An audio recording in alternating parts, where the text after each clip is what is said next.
Ja, we hebben een Shark Art Extravaganza uitgezet in begin mei voor eigenlijk iedereen, alle leeftijden op Bonaire.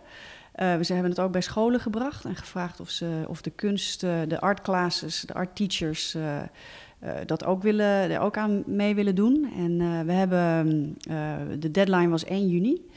En het duurde heel lang voordat er kunst binnenkwam. Maar toen het binnenkwam was het heel veel. We hebben uiteindelijk 107 kunstwerken binnengekregen. En we hadden het heel breed gemaakt. Dus je kon tekeningen, schilderijen, sculptures, poems.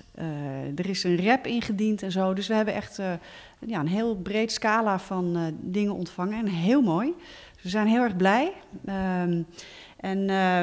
We hebben ook prijzen voor de winnaars. We hebben een aantal bedrijven binnen Bonaire die prijzen hebben gedoneerd. En die gaan we uitreiken tijdens de Shark Art Extravaganza op 25 juni. Dat is tijdens de Taste of Bonaire. Dan staan we daar bij El Mundo, net als vorig jaar. Dat is de laatste dag van onze Shark Week. En dan gaan we de prijzen uitreiken.